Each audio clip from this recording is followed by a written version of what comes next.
Jadi bila kita tengok bahagian seterusnya, kita akan tengok relationship antara work energy theorem. So bila kita ada satu energy 15 joule, kita tolak satu push, kita push satu cart ni, troli ni. So sekarang troli ni akan dapat energy yang dah kita apply kat situ, 15 joule. So bila dia mention berapa speed of cart ni bila dia bergerak, so kita tahulah soalan dia adalah tentang energy transfer daripada work. So dia berubah kepada kinetic energy. That's why kita boleh cari dia punya speed. So sekarang kita dah tahu 3 jenis kinetic energy. So setiap energy tu kita boleh tukarkan dia lah. Kalau dia berubah daripada tinggi, katalah daripada satu objek yang tinggi dia jatuh kan, so kita tahu potential energy bertukar pada kinetic energy. So kalau dia kata dia apply satu force dengan distance, kemudian dia suruh kita cari speed, so kita tahu force dengan distance adalah work, dan speed maknanya daripada work berubah kepada kinetic energy. Sama juga kalau dia bagi kita satu force dengan distance dan dia suruh kita cari ketinggian, so kita tahulah daripada situ work tadi berubah kepada potential energy sebab ada kaitan dengan ketinggian. Ni gambar ajar dia. Asalnya kita ada satu ketinggian 100 meter. Kat sini dia belum ada speed lagi sebab dia dalam keadaan statik, so dia ada potential energy daripada tinggi. So bila dia turun, kinetic energy tadi, potential energy daripada 50,000 sekarang berkurang kepada 30,000 sebab ketinggian dia semakin rendah kan. Tapi selepas potential energy tu hilang 20,000, dia akan transfer pada kinetic energy. So bila dia sampai bawah sekali, sama juga potential energy berkurang tapi kinetic energy bertambah. Dan kalau kita lihat jumlah dia masih sama, 50,000 kat sini. Kat sini jumlah KE dengan PE dia 50,000. Kat sini pun jumlah dia KE dengan PE adalah 50,000. Okey, dan last sekali dia akan berhenti. So bila dia berhenti, semua potential energy tu akan transfer kepada kinetic energy. Okey, sebab kat sini dia punya height of object tu dah kosong. So kita tengok example 9. Satu objek 40 gram daripada keadaan static falls through a vertical distance of 25 cm. Dia jatuh, ketinggiannya 25 cm dan jatuh ke tanah. So dia suruh kita calculate kinetic energy dekat final position, kemudian velocity objek tu sebelum dia jatuh dekat tanah. So kita lukis free body diagram dia seperti biasa, example 9. So ada satu objek, dia jatuh ke bawah So distance dia 25 cm. So bila kita convert, kita akan dapat 0.25 meter. So objek ni mass dia 40 gram. So kita akan guna SI unit sebab jawapan kita untuk dapatkan joule, kita mesti guna SI unit. So 0.04 kg. So kita akan dapat buat soalan B dulu. Soalan B, mgh sama dengan setengah mvf kuasa 2 tolak setengah mvi kuasa 2. So mula-mula dia rest, so vi dia sama dengan kosong. So vf ni kita nak cari. Okay, selepas kita cari vf, baru kita cari potential energy. So soalan ni memang kita dapat buat B dulu. So ni kosong. So 0.04, okay, darab 9.81 darab H 0.25 sama dengan setengah mass dia 0.04 VF kuasa 2. So 0.04 bahagi dengan 0.04 akan mati. So VF kuasa 2 sama dengan, okay, kita akan dapat terus lah jawapan bila kita punca kuasa 2, 2.21 meter per second. So soalan A tadi dia suruh kita cari kinetic energy dekat final. So kinetic energy dekat final setengah mvf kuasa 2. So kita dah ada mass of object tu 0.04 dan kita dah cari tadi velocity dia 2.21. So jawapan kita 0.098 joule. Okay, so nilai kinetic energy dia sangat kecil.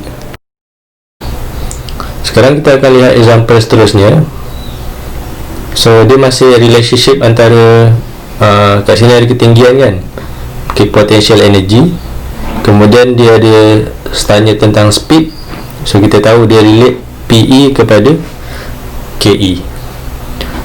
Consider a ball of mass 2 kg rolling on a smooth surface, maknanya tak ada friction. If the ball start from rest at point A. So kat sini dia beritahu V dia sama dengan kosong. Find its speed at point B.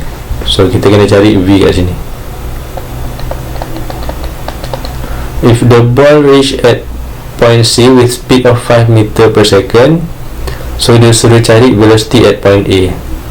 Soalan B ni dia bagi kat sini, katalah VF dia 5 meter per second. So dia suruh kita cari point A punya. Okay, so sekarang kita buat yang soalan A dulu. So seperti biasa kita buat diagram dulu. Example 10. Soalan A daripada 10 meter, so dia turun kepada 5 meter. Sini objek A, dia pergi pada B. So sini VI dia sekarang kosong, VF dia tak tahu. So dia berubah lah daripada sini initial pergi final. So PE, delta PE sama dengan delta KE. Okay, so MGHF tolak MGHI sama dengan setengah MVF kuasa 2 tolak setengah MVI kuasa 2.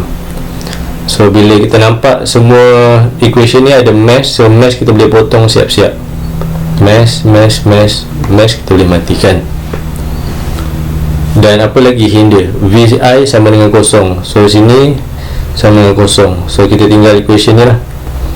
So 2 kita nak senang kita bawa pergi sebelah. So kita ada VF kuasa 2 GHF tolak GHI. Jadi sekarang dia punya HF dia adalah 5 kan, 5 meter tolak 10 meter, 2 darab 9.81.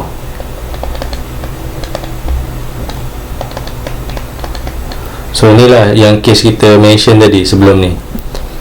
Bila kita punya ketinggian tu, yang kedua ni kurang, so jawapan kita akan dapat negatif potential energy. So kita always ambil yang positive value. So nak senang kita darab dengan negatif 1. So baru kita boleh dapat kat sini negatif 5 jadi positif 5. So selepas jadi positif baru kita boleh buat punca kuasa 2.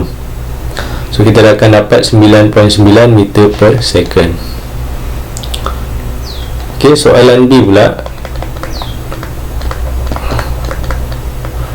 So dia bagi nilai dekat C kan, VF dia 5 meter per second. So kita kena buat satu-satu lah. Daripada C kita turun kepada B, kemudian daripada B kita buat dia reverse kepada A. Tu cara dia. So kita buat gambar rajah dia. Soalan B, step 1. Step 1 ni adalah daripada C ni tinggian dia 15 meter, kemudian dia turun kepada B. So B 5 meter. Sini dia bagi VF dia 5 meter per second. So sekarang kita tak tahu VI berapa. So kita buat macam tadi, mg hf tolak mg hi sama dengan setengah mv f kuasa 2 tolak setengah mv I kuasa 2. So term mesh kita boleh matikan, kemudian kita boleh ringkaskan lagi, vf kuasa 2 tolak vi kuasa 2. 2 ni kita bawa pergi sebelah, 2g hf tolak hi. So vf dia dah bagi 5, so kita masukkan 5 kuasa 2 tolak vi kuasa 2. 2 darab 9.81 darab 15 tolak 5. So bila kita susun, kita akan dapatlah vi kita sama dengan 13.1 meter per second. Ok, so logik lah, daripada bawah ni tadi dia bergerak naik atas kan, asalnya dia laju lah 13 meter per second, kemudian dia naik atas. So bila naik atas, makin lama bola tu makin perlahan, so betul lah 5 meter per second. So kemudian dia suruh cari sampai A kan, so nanti dia akan naik pergi A. So kita akan buat case kedua pula, step kedua. So step kedua daripada B, so dia naik pergi A. So sini 10 meter, so ni 5 meter. Sekarang VF kita kat sini adalah yang tadi kita kira 13.1 meter per second. Sekarang VI kita tak tahu, sebab kita dah tukar sekarang daripada B pergi A. So kita ambil terus equation yang dah buat tadi, kita akan mula daripada sini. So kita tak perlu buat yang panjang ni balik lah. So 2G HF tolak HI sama dengan VF kuasa 2 tolak VI kuasa 2. So VF kita 13.1, so 2 9.81, HF kita 5 tolak 10 sama dengan VF kita 13.1 kuasa 2 tolak VI kuasa 2. So kat sini kita nak jawapan kita jadi positif kan, so kita darab siap-siap dengan negatif 1. ok, so bila kita darab negatif 1, so kita susun. So VI kita akan dapat 8.6 meter per second.